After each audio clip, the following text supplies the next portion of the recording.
निःशुल्क रूप से मिलनी चाहिए। क्योंकि एक बार को आप सोचिए, आखिर उस बच्चे की गलती क्या होती है जो एक गरीब घर में पैदा होता है और उसको बेहतर शिक्षा से वंचित होना पड़ता है। शिक्षा के सामने एक पैसे की दीवार खड़ी है, जो जितनी ऊंची दीवार लांघ सकता है, जो जितना अधिक पैसा शिक्षा पे खर्च कर सकता है, वो उतनी बेहतर शिक्षा पा सकता है। लेकिन अगर एक देश एक है, लोकतांत्रिक देश है, तो शिक्षा भी सबको एक समान रूप से तो मिलनी ही चाहिए। आज परिस्थिति ये है कि एक तरफ तो प्राइवेट स्कूल हैं जो लूट के अड्डे बने हुए हैं, वहाँ पे आप एडमिशन कराने जाएंगे तो सिर्फ एडमिशन के नाम पे ही आपको 10,000 20,000 रुपये देना होगा। और कमीशन खोरी का ऐसा धंधा है कि कॉपी, किताब, टाई, बेल्ट, ड्रेस, जूता कहाँ से खरीदना है ये आप नहीं तय करेंगे वो प्राइवेट स्कूल वाले। यानी आम लोगों की मेहनत की आखिरी कौड़ी उनके जेब से वसूल लेना चाहते हैं।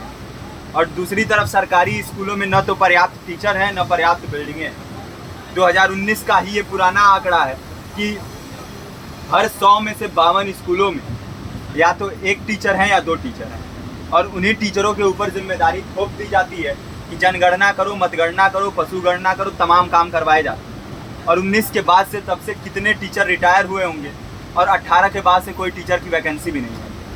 आप खुद भी सोच सकते हैं ये परिस्थिति और कितनी बिगड़ी हो। इसीलिए हम लोग ये मांग उठा रहे हैं, चाहे कोई राष्ट्रपति का बच्चा हो या किसी मजदूर का, सबको शिक्षा एक समान मिलनी चाहिए और निःशुल्क रूप से मिलनी चाहिए। प्रेमचंद ने अपने दौर में भी कहा था कि एक सभ्य समाज में ऊंची से ऊंची तालीम मुफ्त होनी चाहिए और इसका पूरा खर्च गवर्नमेंट को उठाना चाहिए, क्योंकि हमारे देश को फौज से ज़्यादा आवश्यकता तालीम की है। और शिक्षा से जुड़ता हुआ ही दूसरा मुद्दा हम लोग उठा रहे हैं। दूसरा मुद्दा है रोजगार का। रोजगार की परिस्थिति ये है कि आज सरकारी सेक्टर हो या प्राइवेट, सब कुछ ठेका संविदा के हवाले किया जा रहा है। परमानेंट नौकरियां लगातार घटाई जा रही हैं। इसी रेलवे में 1995 के आसपास लगभग 18.5 लाख कर्मचारी काम करते थे, लेकिन आज उनकी संख्या 12 लाख थी।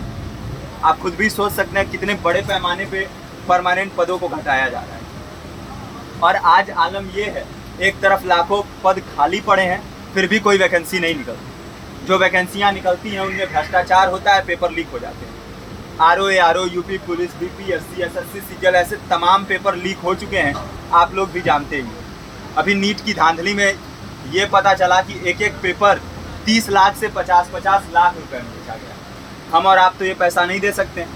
पूरी की पूरी कारस्तानी सरकार, प्रशासन, शिक्षा माफियाओं की होती है। और भुगतता कौन है?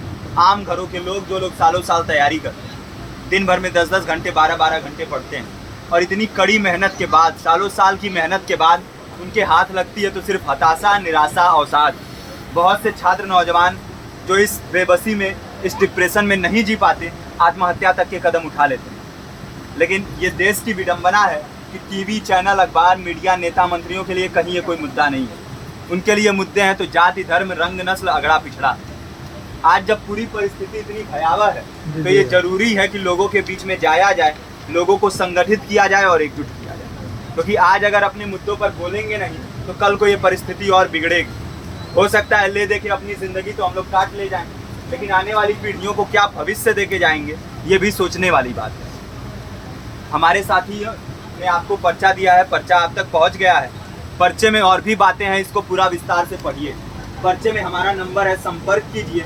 फेसबुक का, इंस्टाग्राम का लिंक है, आप वहाँ पे जाएंगे तो आपको पता भी चलते रहेगा कि लगातार किन किन माध्यमों से हम इस अभियान को चला रहे हैं। नुक्कड़ नाटक, संगीत, शिक्षा सहायता मंडल, लाइब्रेरी, तमाम माध्यमों से इस अभियान को चला रहे हैं और कोशिश कर रहे हैं कि बड़े से बड़े पैमाने पर हर जगह पे लोगों को संगठित किया जाए और एकजुट किया जाए। आपके बीच भी आए हैं आपका साथ और सहयोग दें।